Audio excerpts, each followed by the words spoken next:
ট্রেনের থেকে নামার পর দেখি আমার সাইড ব্যাগ আমার হাতে নেই, আর সাইড ব্যাগের ভিতরে ছিল 4টা ফোন। হ্যালো এভরিওয়ান অ্যান্ড আসসালামু আলাইকুম। আপনাদের সাথে একটি গল্প শেয়ার করব, আর এটা একদমই বাস্তব, আমার নিজের সাথে ঘটে যাওয়া।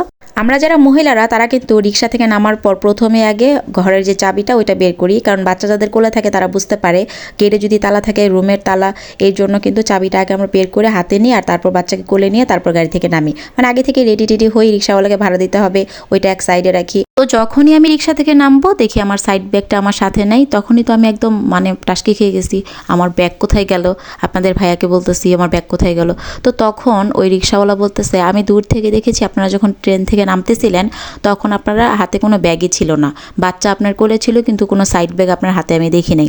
তো আমি ওনাকে বারবার বলতেছি যে আরে না, আমি ব্যাগ নিয়েই নামছি ট্রেন থেকে, যেহেতু আমরা এয়ারপোর্টে নামি নাই, আমাদের বাসাটা হচ্ছে গাজীপুরে মানে টঙ্গীতে, তো ওইখানে নামবো এই জন্য আমরা একটু আগেই নেমে গেছি। যখন ট্রেনটা একটু স্লো করছে আর এয়ারপোর্ট চলে গেলে অনেকটা দূর হয়ে যায়, বাচ্চা নিয়ে বাসে আবার উল্টা রাস্তায় আসতে একটু অন্যরকম লাগে বা খারাপ লাগে, তো কী করছি আগেই নেমে গেছি।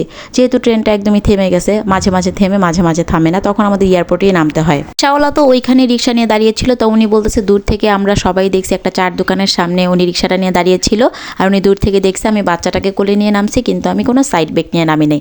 তবে আমার এটা একদমই স্পষ্ট মনে আছে, আপনাদের ভাইয়াকে আমি বলেছিলাম যে ব্যাগটা তুমি নিয়ে নামবা, কারণ ওকে কোলে নিয়ে দেখা যাবে সাইড ব্যাগটা আমি নিয়ে নামতে পারবো না। কারণ আমাদের সাইড ব্যাগে মানে বাচ্চার মায়েদের শুধুমাত্র ফোন বা টাকা পয়সা থাকে না, আমাদের সাইড ব্যাগে থাকে বাচ্চার এক সেট কাপড়, মেয়ে যেহেতু আমার একটা মেয়ে আছে, মেয়ের এক সেট জামা কাপড়, মানে পাতলা একটা জামা কাপড় ব্যাগে রাখি, যদি কোনো গরম টরম লাগে বা ঘেমে টেমে যায় তখন আমরা চেঞ্জ করার জন্য এটা সাইড ব্যাগে রেখে দিই। এটা বাচ্চার মায়েরাই বুঝবে, যারা সিঙ্গেল তারা বুঝবেন না। যাই হোক, এখন আমার কথা হচ্ছে আমি ব্যাগটা আমার হাতে নিয়েছি আর এক কোলে আমি বাচ্চা দিয়েছি, এটা আমার একদম মনে আছে।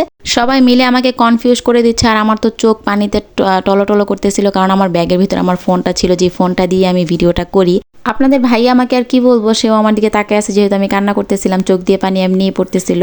তো আমার আম্মু আমার ফোন দিতেই ছিল যে আমি কেন এখনও পর্যন্ত আসতেছি না, কারণ আমাদের গফরগাঁ থেকে ময়মনসিংহ গফরগাঁ থেকে আসতে বেশি সময় লাগে না, মাত্র খুব বেশি গেলে 2 ঘন্টা, এমনিতে খুব দ্রুত আসলে 1-1.5 ঘন্টার ভিতরে আমরা চলে আসি। সেইখানে আমরা কেন এখনও ফোন ধরতেছি না, বা একটু আগে ফোন দেওয়ার পর আমি বলছিলাম এই তো আমরা এখনই নামবো, তো এখন আর ফোন দিও না। তারপর আম্মু একটু টেনশন লাগতেছিল, পরে আমার মা ফোন দিছে। ফোন দেওয়ার পর যেই লোকটার হাতে ফোনটা ছিল উনি আমার ফোনটা রিসিভ করছে। উনি অনেক চেষ্টা করছে ফোনের লকটা খোলার, বাট খুলতে পারে নাই, কিন্তু লোকটা ফোনটা ধরে বলছে যে আপনার মেয়ে বা যেই হোক এই ফোনটা এই যে এখানে ব্যাগটা রেখে গেছে। তারা রিক্সায় ওঠার সময় ব্যাগটাই নেয় নাই রিক্সায়। সবগুলো ব্যাগই উঠাইছি, কিন্তু যেই ব্যাগটা আমার সাইড ব্যাগ মানে ওইটাই আমি উঠাইতে মনে নেই, মানে সবগুলো বড় বড় ব্যাগের মধ্যে ওটা ছোট ছিল, তো হয়তো খেয়াল করি নাই। যাই হোক, এটা তো একটা অ্যাক্সিডেন্ট। তখন সাথে সাথে আপনাদের ভাই আবার ওই রিক্সাওয়ালাকে নিয়ে যাওয়ার পর আমার ব্যাগটা অবশেষে পেয়ে যায়। ওই লোকটা অনেক ভালো ছিল, আল্লাহ ওনার ভালো করুক। সবাই বলছে আমার ভাগ্যটাই নাকি অনেক ভালো, যার কারণে আমি ওই ফোনটা ফেরত পেয়েছি।